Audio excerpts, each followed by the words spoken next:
लड़का बस हल्के से स्कूल की सुंदर लड़की के बालों की रिबन को काटता है, लेकिन सोच भी नहीं पाया कि वह लड़की अचानक अजीब सी आवाज निकाल देगी। उसी पल लड़के को कुछ गड़बड़ लगी और वह तुरंत ही अपना पैंट पकड़कर वहां से भाग गया। मगर अजीब बात यह थी कि उस समय स्कूल की सुंदर लड़की का चेहरा शर्म से लाल हो गया था। दरअसल लड़के को अनजाने में एक अजीब सी सुपर पावर मिल गई थी। वह किसी का भी निजी सामान खा लेता तो तुरंत ही उस इंसान को अपने सपनों की दुनिया में खींच सकता था और वहाँ जो भी होता असलियत में भी महसूस किया जा सकता था। इतना ही नहीं, उसे एक अजीब सी खुद ब खुद ठीक होने की क्षमता भी मिली। चाहे कितनी भी चोट लगे, घाव पल भर में भर जाते, यहाँ तक कि आग पर हाथ रखने से भी उसे कोई नुकसान नहीं होता। लेकिन कुछ दिन पहले तक लड़का निक तो स्कूल में सबसे कमजोर और दब्बू कहलाता था। ऊपर से उसे एक गंभीर बीमारी थी। वह अजीब अजीब चीजें खाता था, जैसे नूडल्स का पैकेट खाने की बजाय उसका रैपर खाना या पेंसिल की रबर खाना। क्लास के गुंडे उसे कचरा पेटी कहकर चिढ़ाते और अक्सर उसे तंग करते। हर दूसरे दिन उसे कूड़ेदान में डाल देते और तरह तरह की जिल्लत करते। उनकी भीड़ के सामने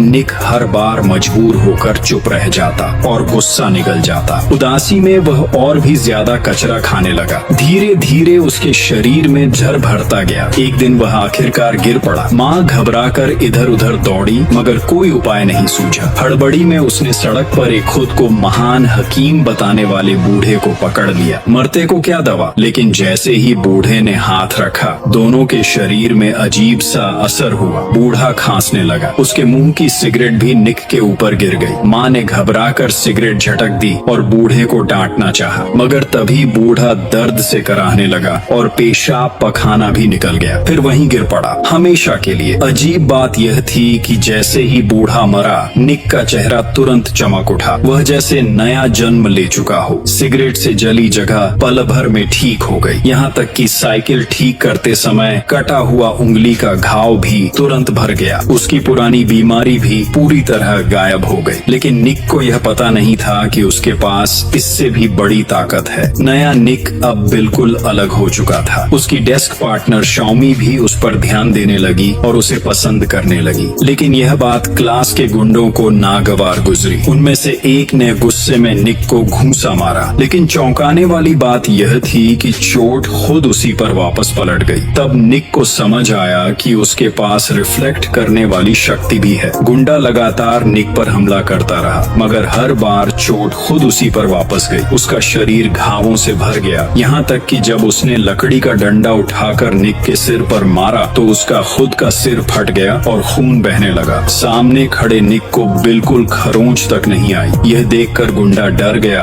और भूत प्रेत समझकर सिर पकड़कर भाग गया।